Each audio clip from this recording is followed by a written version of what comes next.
Fellas, white South African arrive in the United States of America today.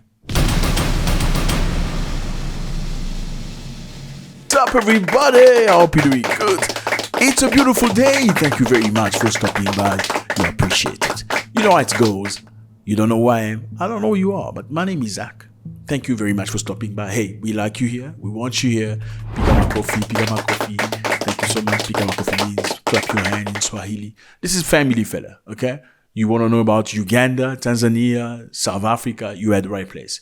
You want to know about the motherlands? Any news, all news, you at the right place. So you're welcome. We want you here. We like you here. I probably look like one of your cousins, you know, the one that you really like very, very much. You also look like mine, no doubt about that. So click on the button, subscribe so we can see each other every single day. Great. You're going to agree.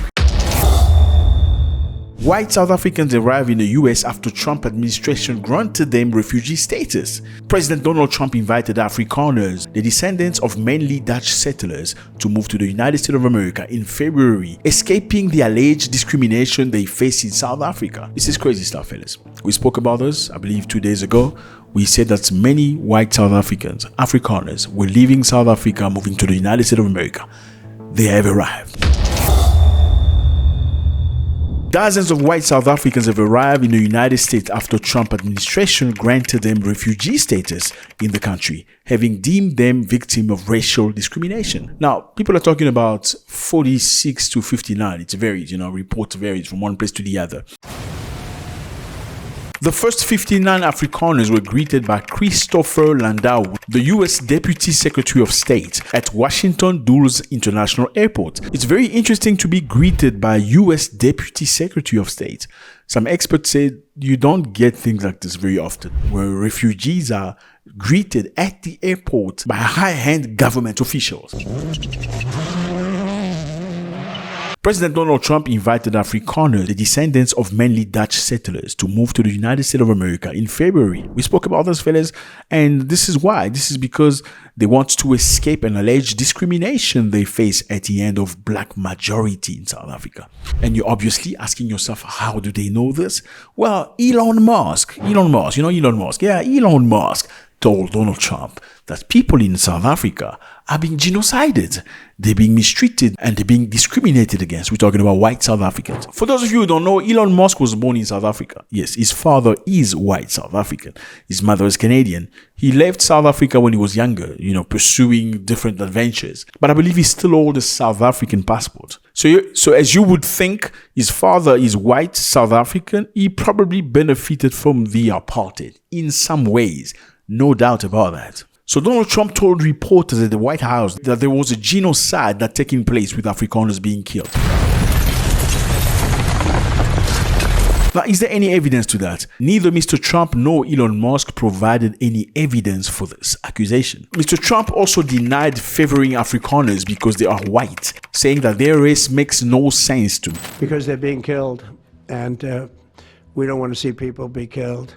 Now, South Africa leadership is coming to see me, I understand, sometime next week. And, we're supposed to have I guess a G20 meeting there or something. But we're having a G20 meeting. I don't know how we can go unless that situation's taken care of. But it's a genocide that's taking place that you people don't want to write about. But it's a terrible thing that's taking place. And farmers are being killed. They happen to be white. But whether they're white or black makes no difference to me. But white farmers are being brutally killed, and their land is being confiscated in South Africa. And the newspapers and the media, television media, doesn't even talk about it. If it were the other way around, they'd talk about it. That would be the only story they'd talk about. And I don't care who they are. I don't care about their race, their color. I don't care about their height, their weight. I don't care about anything. I just know that what's happening is terrible. I have people that live in South Africa, they say it's a terrible situation taking place. So we've essentially extended citizenship to those people to escape from that.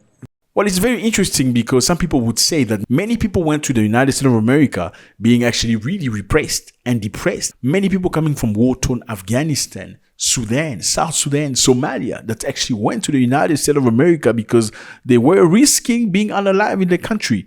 They have been sent back to the country. Now, these people questioning Trump are saying why those people were sent back, because America supposedly didn't have enough resources to look after all these people, but they have opened doors to white South Africans. Mr. Landau said that many South Africans who have arrived in the United States were farming families who could have their land worked for generations expropriated. We put an emphasis on could. Who could have their land expropriated? So it's not expropriated yet. They could have their land expropriated. Therefore, we're saving them from potentially having their land expropriated in the future. But it has not happened yet. And we're not 100% sure whether it's going to happen because they haven't taken any land from nobody, as far as we know, or as far as Mr. Cyril Ramaphosa has reported. But they could have their land expropriated. Therefore, let's anticipate and take them. Well, who's going to stay with the land? Question mark. He also repeated Mr. Trump claims that they were facing threats of violence. So let's just get back to the land. They could have their land expropriated, but it's not expropriated yet. But therefore, we're taking them to the United States. What's happening to the land? Are they selling the land? Who are they selling the land to? Are they selling the land to other white people? Why would white people buy those lands? Because it's going to be expropriated. So they're selling the land to black people and then leaving to the United States. Oh, so they got the money from the land. Or unless there was no land. Because many people are asking these questions and they want to understand, why would you leave your land and go if it's not expropriated yet? Wouldn't you wait until it's really expropriated for you to abandon it, or at least sell it and have the money? Unless you didn't have any land. Now, these are questions many people are asking. Many people believe the majority of people who have left didn't have anything in South Africa. They didn't have lands, they didn't have money, they had no jobs. If they had jobs, it was not high-paying jobs at all. There were actually people struggling, walking down the streets, begging. Not all beggars were not living in the best position in society, and they just had enough. That is a version of some people, especially black people in South Africa. Because if everybody's genocided, why aren't all white people leaving South Africa going to the United States of America? Like this one. They only want white people here. Because when we think about refugees who need immediate resettlement, expedited screenings, we usually think about people who are fleeing extreme violence, persecution, famine, war in places like South Sudan, Myanmar, the Congo, not white Afrikaners. See that chartered plane the Trump administration is sending? It's not going to collect refugees that have been sitting in resettlement camps for years, fully vetted, waiting to come to the United States to escape violence. No, it's going to South Africa to collect white people who claim they're being discriminated against. Why would they be getting discriminated against? Probably because they spent generations instituting legalized forms of racial segregation and discrimination called apartheid, aka Stephen Miller's wet dream. See, while the rest of the world after World War II saw that maybe racial discrimination not such a hot idea and favored more policies of integration and away from colonization, Afrikaners doubled down on that shit and instituted apartheid. Although it ended over 30 years ago, the social and economic legacies of apartheid continue today. South Africa is the most unequal country in the entire world, according to the World Bank, with white South Africans earning over 12 times what black South Africans do. But don't worry, we're going to make sure that the white Afrikaners who instituted generations of discrimination and segregation against black people get everything they need to get started here in the United States in their new life.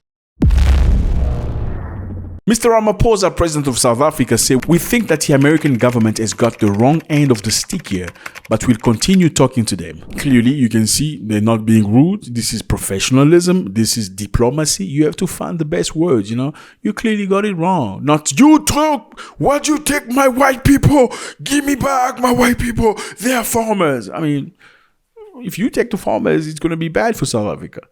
Okay, do you think the black people of South Africa want the farmers to leave? No, they don't. I don't think they want, because the food is produced in most cases. The potatoes, the tomatoes. Do you think most of the black people want to go work in a farm? Not everybody. There's too many of them to want to go work in a farm together. They want the diversity, or maybe they just want equality. Let's just respect each other at the same level. Let's share fairly. Maybe that's the issue. We're gonna find out. Mr. Ramaphosa said white Afrikaners who have arrived in the United States had left South Africa because they were against the policies aimed at addressing racial inequality, which has persisted in the country since the apartheid rule of the white minority ended 3 decades ago. So in simple English, because not all of us have doctorates in thinking, most of the white people that have left, according to Ramaphosa, have left because they are proposing equality. I mean, you had most of the land for most of the time. How about we share the land now? I mean, yeah, let's share the land so we can be equal. And he believes the people that have left South Africa have left because they don't lack equality. They want to stay on top. That's what Ramaphosa said. Why have they left? Because 1, Elon Musk said they were taking their land by force. Number 2, white Afrikaners are being genocided or being victim of a genocide or living a genocide in South Africa, meaning they're being killed. Now let's try and understand before we talk about genocide. Genocide is defined as the intentional act to destroy, in whole or in part, a national, ethnical, racial, or religious group. This definition comes from the United Nations Convention on the Prevention and Punishment of the Crime of Genocide 1948, commonly referred to as Genocide Convention.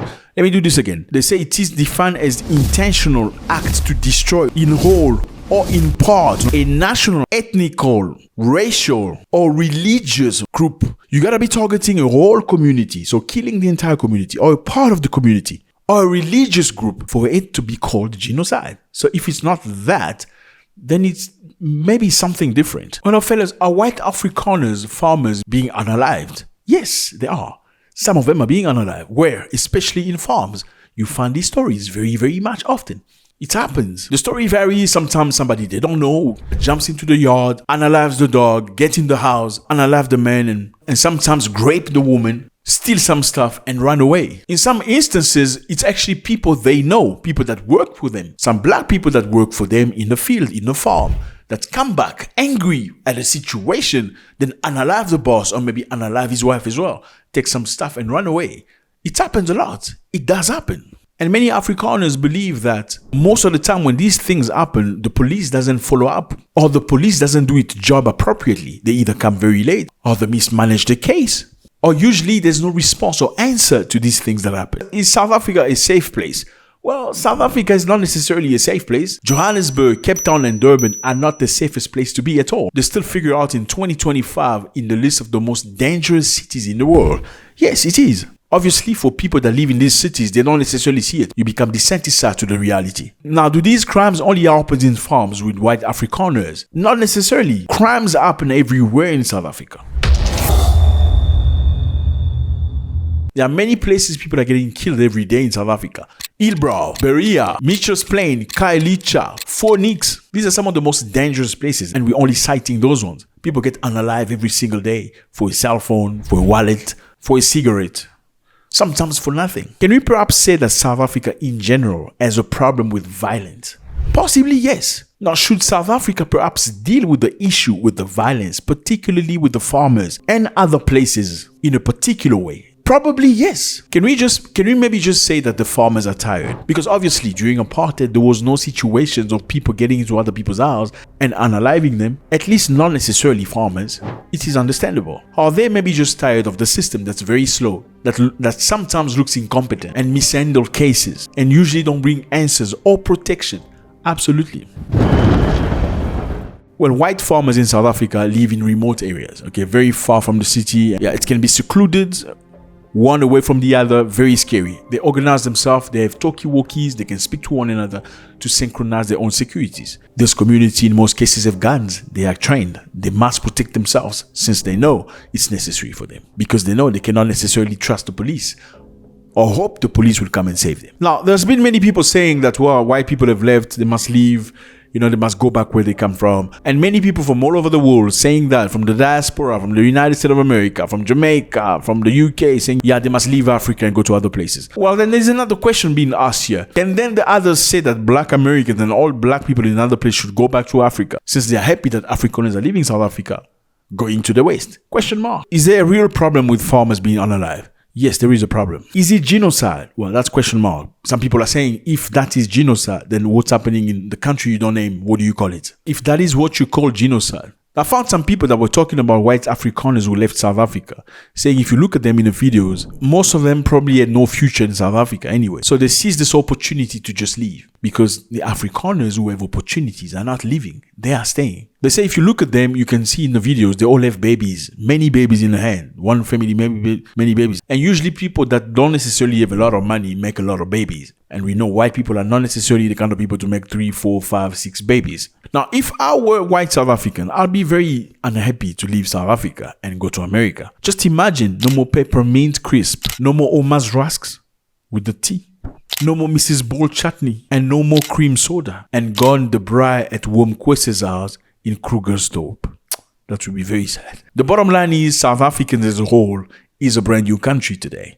Blacks, white, Indian, Chinese, and coloreds have to live together.